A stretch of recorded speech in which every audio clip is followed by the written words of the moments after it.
ನಮ್ಮ ಸಂಸ್ಕೃತಿಯಲ್ಲಿ ದೈವ ಅಂದರೆ ಕೇವಲ ಭಕ್ತಿ ಮಾತ್ರ ಅಲ್ಲ, ಅದು ನಮ್ಮ ಜೀವನದ ಸ್ಥಿತಿಗತಿಯೂ ಹೌದು.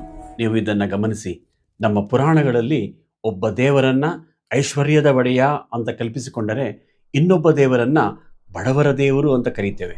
ಶಿವ ಮತ್ತು ವಿಷ್ಣು ಇವರಿಬ್ಬರಲ್ಲಿ ನಿಜವಾಗಿಯೂ ಬಡವರ ದೇವರು ಯಾರು?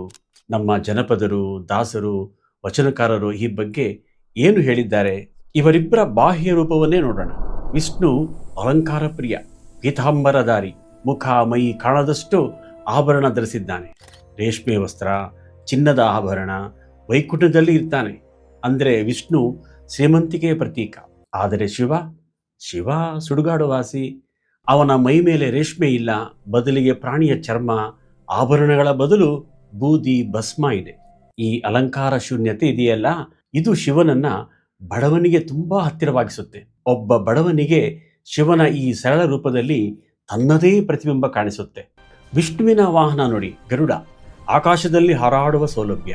ಶಿವನಿಗೆ ವಾಹನ ನಂದಿ, ನೆಲದ ಮೇಲಷ್ಟೇ ಓಡಾಟ. ಆದಿಶೇಷನನ್ನೇ ಹಾಸಿಗೆ ಮಾಡಿಕೊಂಡು ಮಲಗಿರುವ ಅನಂತ ಶಯನನನ್ನ, ಅಂದರೆ ವಿಷ್ಣುವನ್ನ ನೋಡಿರುತ್ತೀರಿ. ಅಂತ ಸಮುದ್ರರಾಜನ ಮಗಳು, ಸಂಪತ್ತಿನ ಒಡತಿ, ಲಕ್ಷ್ಮಿಯಿಂದಲೇ ಕಾಲು ಒತ್ತಿಸಿಕೊಳ್ಳುವ ವಿಷ್ಣುವಿನ ವೈಭೋಗ ನಿಮಗೆ ಗೊತ್ತು. ಆದರೆ ಅಂತಹ ಸುಖದ ಸಂಪತ್ತಿಗೆ ಶಿವನಿಗಿಲ್ಲ. ಶಿವ ಕಷ್ಟಜೀವಿ. ಜಗತ್ತನ್ನು ರಕ್ಷಣೆ ಮಾಡಲು ವಿಷವನ್ನೇ ನುಂಗದೆ ಗಂಟಲಲ್ಲೇ ಉಳಿಸಿಕೊಂಡಿದ್ದಾನೆ. ಸಮುದ್ರ ಮಂಥನದಲ್ಲಿ ಹೊರಹೊಮ್ಮಿದ ವಿಷ ಅದು. ನೀಲಕಂಠ, ವಿಷಕಂಠ ಅನ್ನುತ್ತೇವೆ ಅದಕ್ಕೆ ಶಿವನನ್ನು. ಇನ್ನೊಮ್ಮೆ ಗಂಗೆ ರಭಸವನ್ನು ತಡೆಯಲು ತಲೆಯೊಡ್ಡಿದವನು ಶಿವ. ಆಗ ಭೂಮಿಯನ್ನ ರಕ್ಷಿಸಬೇಕಿತ್ತು. ಶಿವ ಸುಖಭೋಗಿಯಲ್ಲ, ವೇದಪ್ರಿಯ ಶಿವನಲ್ಲ, ನಾದಪ್ರಿಯ ಶಿವನಲ್ಲ, ಅಲಂಕಾರ ಪ್ರಿಯನೂ ಶಿವನಲ್ಲ. ಶಿವ ಭಕ್ತಿ ಪ್ರಿಯ ಅಷ್ಟೇ. ಪೂಜೆಯೂ ಸರಳ ಶಿವನಿಗೆ, ಖರ್ಚು ಕಡಿಮೆ. ವಿಷ್ಣುವಿನ ಪೂಜೆಗೆ ಅಲಂಕಾರ ಸಾಮಗ್ರಿ, ಹೂವು, ಹಣ್ಣು, ಪೀತಾಂಬರ, ತುಪ್ಪದ ದೀಪ ಅಂತ ಖರ್ಚು ಇದ್ದೇ ಇರುತ್ತೆ. ತಿರುಪತಿಯಂತಹ ಕ್ಷೇತ್ರಗಳಲ್ಲಿ ಆ ನಡೆಯುವ ವೈಭವ ನೋಡಿದರೆ ವಿಷ್ಣು ಶ್ರೀಮಂತರ ದೇವರು ಅನಿಸುವುದು ಸಹಜ. ಆದರೆ ಶಿವನಿಗೆ ಅಭಿಷೇಕ ಸಾಕು. ಸುಲಭವಾಗಿ ಸಿಗುವ ನೀರು, ಕಾಡಲ್ಲಿ ಸಿಗುವ ಬಿಲ್ಲೋಪತ್ರೆ, ತುಂಬೆ ಹೂ ಇದ್ದರೆ ಸಾಕು, ಶಿವ ತೃಪ್ತನಾಗುತ್ತಾನೆ. ಉಪವಾಸ, ಜಾಗರಣೆ ಅಷ್ಟೇ ಸಾಕು. ಶಿವನಿಗೆ ಗುಡಿ ಕೂಡ ಬೇಕಿಲ್ಲ. ಮರದ ಕೆಳಗೆ ಒಂದು ಕಲ್ಲು ಇಟ್ಟು ವಿಭೂತಿ ಹಚ್ಚಿದರೆ ಅಲ್ಲಿಗೆ ಶಿವ ಬಂದ ಹಾಗೆಯೇ.